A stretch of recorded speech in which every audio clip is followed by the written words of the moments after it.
1,000 करोड़ की सौगात और महर्षि वाल्मीकि इंटरनेशनल एयरपोर्ट, चौड़ी सड़कें जो कि और ज़्यादा चौड़ी होने जा रही हैं, मक्का और मदीना के बाद में, मक्का मदीना वेटिकन के बाद में अयोध्या धाम। नमस्कार, राम राम। आप सभी का मेरे YouTube channel political ins and outs with Nandita ji Mishra पर बहुत बहुत स्वागत है। मोदी जी का एक विजन है, एक ब्रॉड विजन है, हिंदुस्तान को, हिंदू सिविलाइजेशन को और सनातन को फोर फ्रंट पे रखना, पूरी दुनिया के सामने लेकर के आना, एट पार लेकर के आना वेटिकन सिटी और मक्का के साथ में। इसीलिए अयोध्या धाम, जो कि रामलला का घर था 500 साल पहले, आज भी है, लेकिन उनको वनवास दे दिया गया था और 22 जनवरी 2024 को रामलला फिर वापस लौट रहे हैं। उनकी प्राण प्रतिष्ठा होगी और उनको स्थापित किया जाएगा अयोध्या धाम में। अयोध्या अभी डेवलप हो रहा है और टाइम लगेगा, लेकिन उसका जो रूपरेखा है, उसका जो पिक्चर है, वो बहुत क्लियर हमारे सामने अब आ गई है। अयोध्या धाम बनाना क्यों ज़रूरी था? क्या वो एक सिर्फ टूरिस्ट स्पॉट होना चाहिए था? क्या वहाँ पे सिर्फ टूरिस्ट आए, मस्ती मजाक करें और वाटर स्पोर्ट्स एंजॉय करें, मॉल में घूमने के लिए जाएं, होटल्स में जाएं, 5 स्टार होटल्स की का मज़ा लें वहाँ पर जा कर के? क्या इसीलिए अयोध्या धाम बन रहा है? नहीं।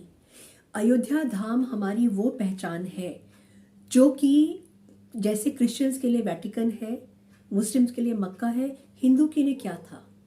पूरी दुनिया में हिंदू इस समय अपना झंडा गाड़ रहे हैं, चाहे वो डेमोक्रेटिक कंट्रीज हो, चाहे वो रिपब्लिकन कंट्रीज हो।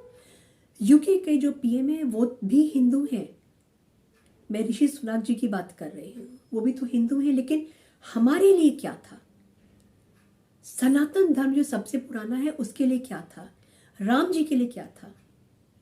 उसी को बनाने के लिए, उसी का एक पिलर को गाड़ने के लिए, उसी को एक आइडेंटिटी देने के लिए अयोध्या धाम का आना बहुत ज़्यादा ज़रूरी है, अवश्यम भावी था। इसीलिए मोदी जी के ये एफर्ट्स हैं और मेरे जैसे बहुत सारे सनातनी जो हैं 22 जनवरी 2024 को इस दिन दिवाली फिर से मनाएंगे।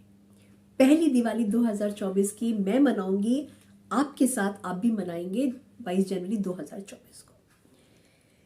अयोध्या को थर्ड केंद्र बनाना, इसका एक मोदी जी का सपना है, क्योंकि क्रिश्चियंस चले जाते हैं, पूरी दुनिया में क्रिश्चियंस हैं, वो जाते हैं वेटिकन सिटी रोम में, और सारे मुसलमान चले जाते हैं मक्का में, काबा में, क्योंकि वहाँ पे जाना उनके लिए जैसे हमारे लिए तीर्थ यात्रा ज़रूरी है, वैसे उनके लिए वो जाना, ज़िंदगी में एक बार जाना उनके लिए वैसे है जैसे कि उनकी ज़िंदगी तर गई, उनका जीवन तर गया। हमारे लिए बहुत सारे तीर्थ स्थान हैं, लेकिन एक कोई मेन तीर्थ स्थान ऐसा नहीं था जो प्रतीक हो सनातन का, जो प्रतीक हो हिंदू सिविलाइजेशन का।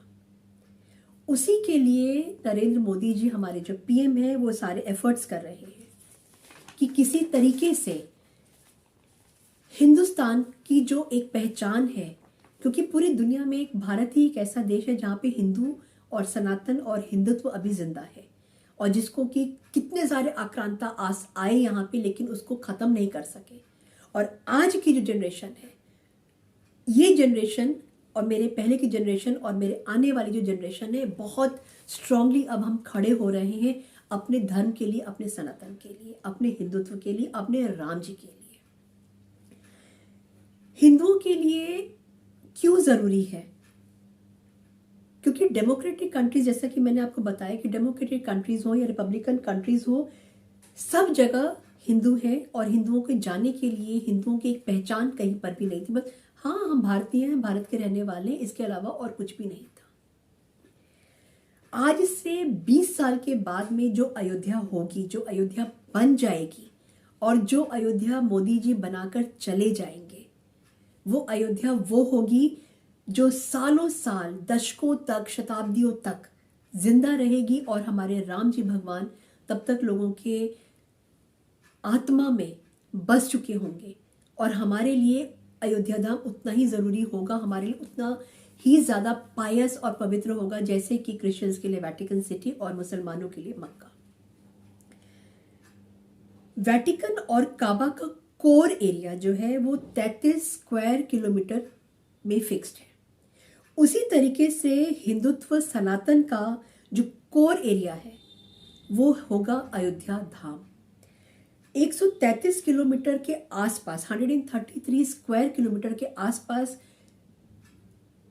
धर्म के साथ में modern facilities, malls, 5 star hotels, water sports, मतलब एक ये समागम होगा मॉडर्नाइजेशन का और हमारे धर्म का, पायस है जो हमारे लिए, उसका एक समागम होगा। आज उसके लिए उसकी जो इंफ्रास्ट्रक्चर बनने जा रहा है उसकी रूपरेखा तैयार कर दी गई है।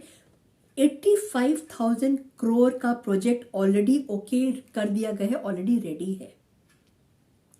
ऑपोजिशन में आज भी बहुत सारे लोग हैं जो जिसको मतलब मैं कहती हूँ कि ऑपोजिशन इस समय गंगू तेली हो गया है।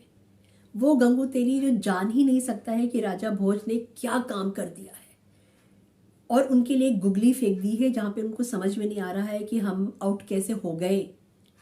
और कुछ पत्रकार हैं जो पहले जिनका अपना चैनल था यूट्यूब, जिनका अपना न्यूज़ चैनल था, जहाँ से उठा करके फेंक दिए गए और वो आज भी जहर घोलने की कोशिश करते हैं यूट्यूब पर आकर। मैं बात कर रही हूँ रवीश कुमार जैसे लोगों का, जो कि कहते थे कि क्या ज़रूरी है मंदिर बनाना, हॉस्पिटल्स बना दीजिए, स्कूल्स बना दीजिए, यूनिवर्सिटीज़ बना दीजिए, एम्प्लॉयमेंट कहाँ लेकर के आएगा अगर वहाँ पे मंदिर बन जाएगा।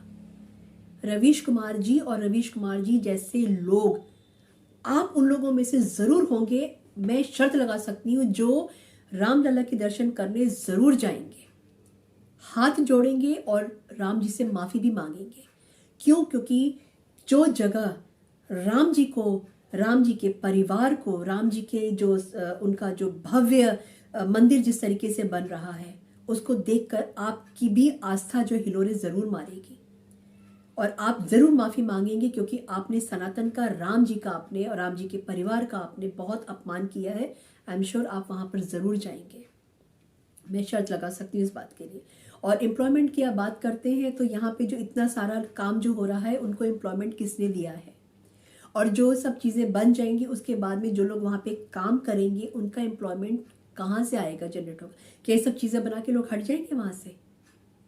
मंदिर बनने के बाद में, 5 स्टार होटल्स बनने के बाद में, वाटर स्पोर्ट्स बॉडीज़ बनने के बाद में, इंफ्रास्ट्रक्चर वहाँ पे जो खड़ा होगा, उसके बाद जो काम करने वाले लोग हैं, क्या वहाँ से हट जाएंगे? जो लोग वहाँ पे घूमने आएंगे, जो लोग वहाँ पे दर्शन करने आएंगे, उनकी भी तो सेवा करने के लिए, उनसे उनकी जो ज़रूरतें पूरी करने के लिए कोई ना कोई वहाँ पे होगा, तो एम्प्लॉयमेंट तो होगा और एम्प्लॉयमेंट बढ़ेगा, एम्प्लॉयमेंट कम वहाँ पे नहीं होगा।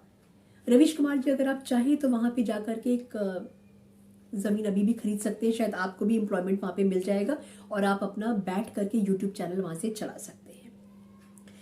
इंडियन सिविलाइजेशन की पहचान बनने जा रहा है अयोध्या धाम, और सिर्फ 10 साल लगेंगे, ज़्यादा नहीं लगेंगे। ये 10 साल गुजरने में टाइम नहीं लगेगा, और जो ऑपोजिशन है, स्पेशली कांग्रेस, जिसने कि कपिल सिब्बल जैसे वकीलों को खड़ा करके ये बोला था कि राम मंदिर तो है ही नहीं, राम तो है ही नहीं, सालों साल वो लोग केस सुप्रीम कोर्ट में लड़ते रहे थे, और अंत में आके सुप्रीम कोर्ट ने क्या कहा? राम है, राम का घर है, हमारे राम बेघर नहीं है। और 10 साल में जो चेंज आएगा उत्तर प्रदेश के इस पार्ट में, अयोध्या वाले पार्ट में, वो तो सोच भी नहीं सकता है ऑपोजिशन, क्योंकि उनका विजन है ही नहीं सोचने के लिए। इसलिए मक्का के बाद में, वेटिकन के बाद में अयोध्या धाम का होना उतना ही ज़रूरी है जितना कि पूरी दुनिया में हिंदू का होना, हिंदुत्व का होना, सनातन का होना, राम जी का होना, कृष्ण भगवान का होना, महादेव का होना और हमारा होना ज़रूरी है। जय श्री राम। 22 तारीख को मैं दिवाली मनाऊंगी और दिए जलाऊंगी, और आपसे भी मैं आशा करती हूँ कि आप भी यही करेंगे।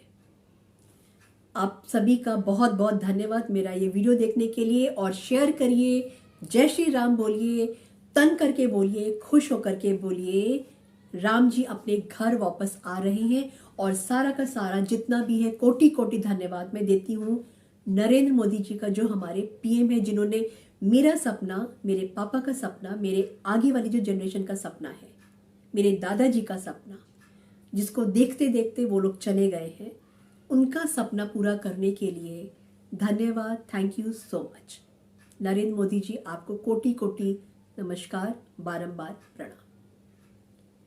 जय हिंद, जय भारत।